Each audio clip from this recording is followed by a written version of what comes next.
కాళ్లలో నొప్పి, నరాల వాపు వంటి లక్షణాలతో బాధపడుతున్నారా? వెరికోస్ వెయిన్స్ లో అత్యాధునిక చికిత్స ఏవిస్ వాస్కులర్ సెంటర్. నమస్తే రమగారు. నమస్తే జయ. రమగారు, తెనాలి రామకృష్ణ కథలు చాలా రోజులు అవుతుంది, ఏమైనా చెప్పుకుందామా? 2 చిన్న కథల్ని ఒక ఎపిసోడ్ గా చెప్దామా మరి? ఎందుకంటే తెనాలి రామకృష్ణ పెద్ద పెద్ద కథలు రావు, చిట్టి కథలు ఉంటాయి, బాగుంటాయి, సరదాగా పిల్లలకు వినిపించడానికి బాగుంటాయి కదా. వేరే ఇంకేం చెప్పద్దు, ఓన్లీ స్టోరీయే చెప్దాం. అట్లనే ఇక్కడ విజయనగర సామ్రాజ్యంలో రకరకాల, ఏ సామ్రాజ్యంలోనే ఏవో ఈతి బాధలు ఇబ్బందులు వస్తాయి కదా. ఈ ఈతి బాధలు ఏవో దొంగతనాలు బాగా జరుగుతూ ఉండేవట. కొంచెం సమ్మర్లో, ఎండాకాలము అందరూ బయట చల్లగా ఉంటుందని బయట పడుకుంటారు, లేదా మేడల మిద్దెల మీద పడుకుంటారు. ఇళ్లలో దొంగతనాలు ఇలా బాగా కనపడుతున్నాయి. దొంగతనాలని రాజుగారు ఏం చేశారు, రాయల వారు గస్తీలు పెంచారు, ప్రజలు బాధపడుతున్నారని. అయినా ఏదో చిన్నదో పన్నదో దొంగతనాలు జరిగిపోతూనే ఉండేవి. అయితే తెనాలి రామకృష్ణుడు ఒకరోజు ఆయన దీని నుంచి, సభ నుంచి తిరిగి వస్తుంటే ఆయనకి ఒక చెట్ల పక్కన తేళ్లు కొన్ని పాకుతూ కనపడ్డాయి.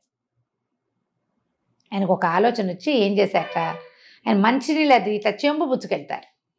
ఆ చెంబునే, ఆ మరచెంబు అనమాట, మంచినీళ్ళు పట్టుకెళ్ళి మనం బాటిల్స్ పట్టుకెళ్తాం కదా, ఆ మరచెంబులోకి ఓ తేలుని ఎక్కించుకున్నారు రోడ్డు మీద నుంచి. అదేముంది, అది మన ఏదైనా అడ్డం పెడితే అందులోకి వచ్చేసి వెళ్ళిపోతుంది. అవును, అంతే కదా. అట్టపెట్టెల్లో వాటిలో చిన్నప్పుడు మేము అలాగే పెట్టుకునేవాళ్ళు. తేళ్లు, కాళ్ళజేర్లు గొప్ప సరదాగా ఉండేది, దాచుకునే వాళ్ళ. దాన్ని వచ్చి అప్పుడు గాజు సీసాలు ఉండేవి, ప్లాస్టిక్ డబ్బాలు లేవు మా చిన్నప్పుడు, చాలా తక్కువ. హార్లిక్స్, తర్వాత ఏమో బూస్ట్ అలాంటివి ఏమైనా కొంటే ఓవల్టీను, ఇంకోటి ఏదో కొనేవాళ్ళం. ప్రోటీనెక్స్ ఉండేవి మా నాన్నగారి కోసం, ప్రోటీనెక్స్ బాటిల్, అంతంత బాటిల్స్, గాజు బాటిల్.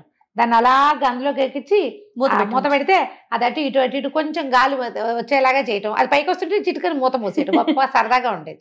చేసేవాళ్ళం కోతి పనులు. చీమల్ని కూడా, చీమల గండు చీమలు ఎక్కించుకోవడం ఉంటాయి కదా, నల్లవి పెద్ద చీమలు. మేము తేళ్లు, పల్లెటూరుగా మాకేం భయాలు పెద్దగా ఏం లేవు, తేళ్లు కూడా చేసేవాళ్ళు. అంటే మేమే అంత కాదు కానీ ఎవరైనా చేస్తే దాని గొప్ప సరదా అనమాట.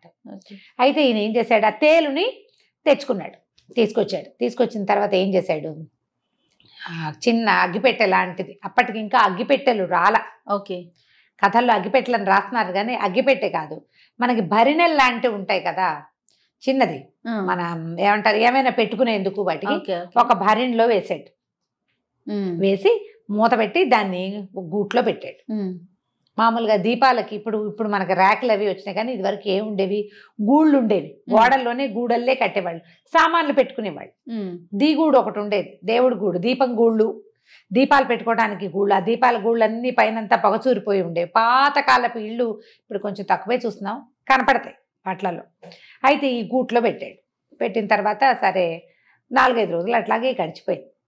పాపం దానికి ఆహారం లేదు, అలాగే బతుకుతూ ఉంది. అది ఎప్పుడు మూతీస్తారని చూస్తూ ఉంటుంది పాపం.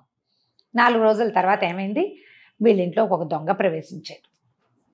ప్రవేశించేసరికి వీళ్ళు రాత్రి పడుకున్నారు, కొంచెం గాలి కోసమని వరండా వైపుకి పడుకున్నారు. ఏదో సప్పుడైంది, వారింది, ఏమండి దొంగ వచ్చాడండి అనేసరికల్లా, ఏమేవ్ మా పెద్దన్నయ్య రింగు చేయించి ఇచ్చాడు, ఉంగరం జాగ్రత్తగా పెట్టేవా అన్నాడు. మీరు నాకెక్కడిచ్చారు అంది ఆవిడ వెంటనే.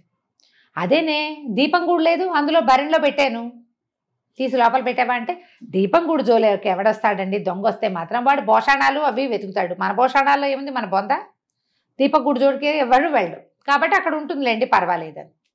దొంగ అనుకున్నాడు, అమ్మా భోషాణాలు వెతికేవాడిని, అనవసరంగా టైం వేస్ట్, ఏవో దొరికినవి తీసుకోవాలి.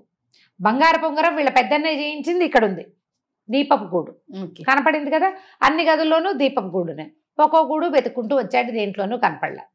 అయితే ఏమైంది, ఒక వస్తువు తీయాలి కదా, ఈ దీపం గూడు దగ్గరకు వచ్చాడు. భరిణ అలాగా ముచ్చటి భరిణి తగిలింది, ఉంగరాలు పెట్టే భరిణ అంతది.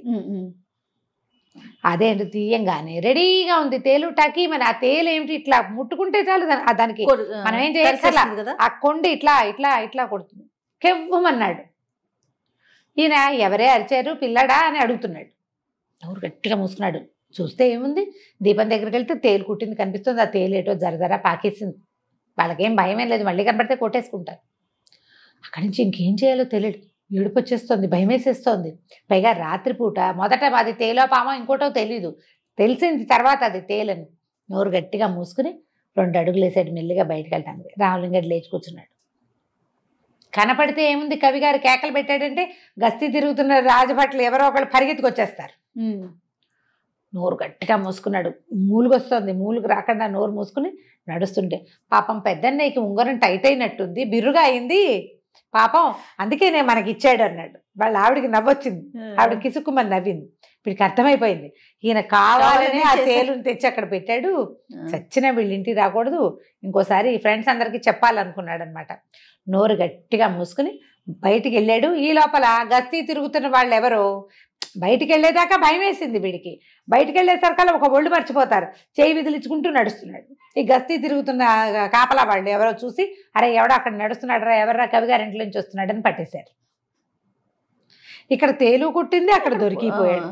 వాడు అనుకుంటూ నాకేమి దొరకలేదు, కవి గారి ఇంట్లో తేలు కుట్టింది అంటే ఏం చేస్తారు, తేలు మంత్రం వేయించుకోవడానికి పంపించారు వాడిని. తర్వాత వాడి పాత దొంగల లిస్టులో వాడి పేరు రాసుకున్నారనమాట. పిల్లలకి చెప్పాలి ఏదైనా తప్పించుకునేందుకు, అప్పుడు కూడా ఉపాయాలు ఉండేవి. ఇప్పుడే కాదు, మనం ఈ సినిమా చూస్తాం బేబీస్ డే అవుట్ కాదు, ఇంకొక పిక్చర్ ఏదో అదే పేరు మర్చిపోయినే, గుర్తు రావట్లేదు కబుక్కున. వాడి హోమ్ అలోన్ సినిమాలో అబ్బాయి ఎన్ని ప్లాన్లు చేస్తాడో దొంగల నుంచి తప్పించుకోవడానికి. పాత కథల్లో కనిపిస్తాయి అట్లాంటివి, మనకి జానపద కథల్లో కూడా కనిపిస్తాయి. ఇదో కథ ఇవాళది. రెండో కథ చెప్దాం చూడు. ఒకసారి తెనాలి రామకృష్ణుని సభకి రమ్మన్నారు. రాయల వారు వెయిట్ చేస్తున్నారు, ఈయన రాలా, ఎప్పటికీ లేటుగా వచ్చాడు.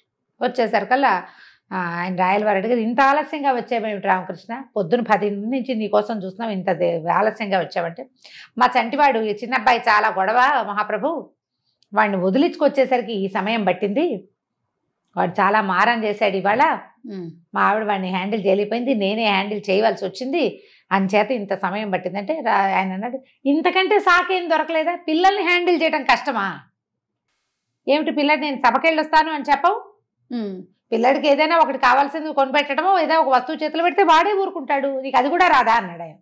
ఇక్కడ మహామహుల్ని మట్టి కనిపిస్తావు నువ్వు, పిల్లాడికి చెప్పలేవు అనేసరికల్లా పిల్లలకి చెప్పడం చాలా కష్టం అండి అన్నాడు.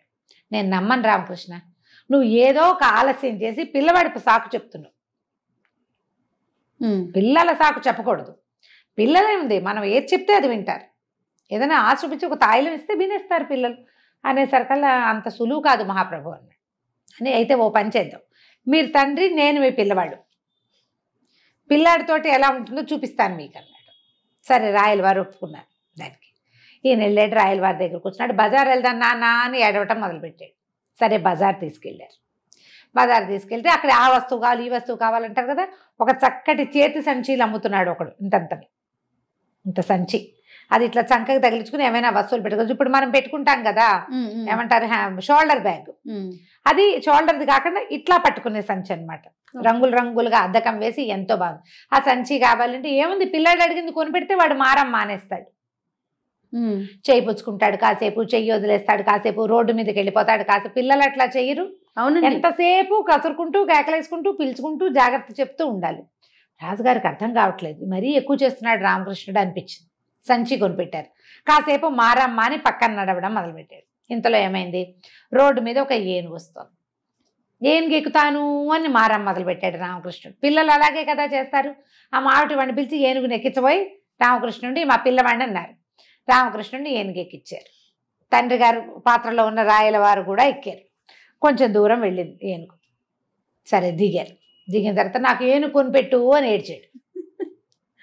సరే ఏనుగు కొనిపెట్టడమే కదా, రాయల వారి చేతి నుంచి కడియం తీసి ఆ మావిటి వాడి చేతిలో ఏనుగు ఇచ్చేసి వెళ్ళిపో మాకు అన్నాడు.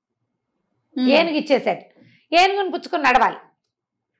ఆ ఏనుగుని సంచిలో పెట్టు, ఇంటికి పట్టుకెళ్తాను అని ఏడవటం మొదలుపెట్టాడు ఈయన. బాగుంది. రాయల వారు ఏమిటి పిల్లలు ఇలా మారం చేస్తారంటే, మరి అదే కదా, ఏనుగును మడిచి సంచిలో పెడితే నేను చేత్తో పుచ్చుకెళ్తా, నేనే పుచ్చుకెళ్ళాలి చేత్తో.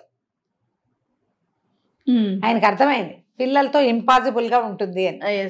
మా చిన్నబ్బాయి ఇదే అడిగాడు నన్ను, వాడికి రథం కావాలి, ఆ రథం వాడే తోలాలి, రథం వాడే ఇట్లా చిక్ చిక్ అనాలి. చిక్ చిక్ అంటే నడుస్తుందా, అది చల్ అనాలి, అది వాయిస్ కావాలి దాన్ని కొట్టాలి, దాన్ని ఏదో అనాలి. వీడికి రాదు, అది అడవట్లేదని ఏడుస్తాడు. మన పిల్లలు చేయరు ఇట్లా, ఖచ్చితంగా చేస్తారు. రాయల వారి పిల్లలు ఇలాగే చేస్తారని ఆయన అర్థం చేసుకుని, మీ అబ్బాయి మారం చేసినందుకే నువ్వు ఆలస్యంగా వచ్చావని నేను ఒప్పుకుంటున్నాను రామకృష్ణ, నువ్వే గెలిచావని చెప్పి ఓ 100 వరహాలు బహుమానం ఇచ్చి మీ పిల్లాడికి కావాల్సిన కోరిపెట్టమని 100 వరహాలు ఇచ్చి పంపించాను. పిల్లలు ఎంత మారం చేస్తారో, ఎన్ని రకాలో. మరాక్షసి ముద్దుగా ఉంటుంది. ఇప్పుడు కొంచెం ఏడుపులు తగ్గినాయి, కాస్త పెద్దదైంది. 1 year బేబీ గ్లాస్ పాటుకుని అదే పాలు తాగాలి. ఆ గ్లాసు అంతెత్తు గాజు గ్లాసు, అదే గ్లాస్ ఇంకది. తాగాలి. ఆ గ్లాస్ తోటే తాగాలి, అదే పట్టుకు తాగాలి. పిల్ల పిచ్చిగా చిట్టి పిల్ల. ఆ గ్లాస్ జారి పడితే అసలు గ్లాస్ మొయ్యలేదు అది. కానీ ఎంత ఏడ్చేదో, నేనే తాగాలి, నేనే తాగుతాను. అట్లానే ఉంటారండి పిల్లలంతే మారం, అవును. అలాగే చేస్తారు. కాబట్టి పిల్లల మారాములు ఇలా ఉంటాయి. ఎదుటి వరకు చెప్పడానికి ఈజీగా ఉంటుంది. ఏముంది పిల్లల్ని హ్యాండిల్ చేయడం కష్టం అంటే, మనకేమవుతుందంటే మనం ఎలా అనుకుంటాం, మన పిల్లలు చేసే మారాములు మనకు అలవాటు ఉంటాయి. కొత్త వాళ్ళ పిల్లల్ని చూస్తే ఏమనిపిస్తుంది, మా పిల్లలు ఇట్లా కాదమ్మా అనిపిస్తుంది. కొంచెం పిల్లలు పెరిగాకంటే మరీ చెప్పేస్తాం ఇంకా అసలు మా పిల్లలు ఇట్లా చేయలేదంటాం. మా పిల్లలు ఇట్లా చేయలే, చిన్నప్పుడు ఏమీ చేసేవాళ్ళు కాదు, మా పిల్లలు చాలా బుద్ధిగా ఉండే. ఏమిటో ఈ కాలంలో పిల్లలు అలా మాట్లాడుకుంటాం. కానీ ఎవరి పిల్లలు మారం వాళ్ళ ప్రాణానికి ఎక్కువే మెల్లిగా ఇప్పుడు ఎలాగో చెప్పుకోవాలి. అంతే. ఈ 2 చిన్న కథలు తెనాలి రామకృష్ణ కథలు పిల్లలకి చెప్పండి తప్పకుండా రమ్మగారు. నమస్తే. నమస్తే చెప్పు.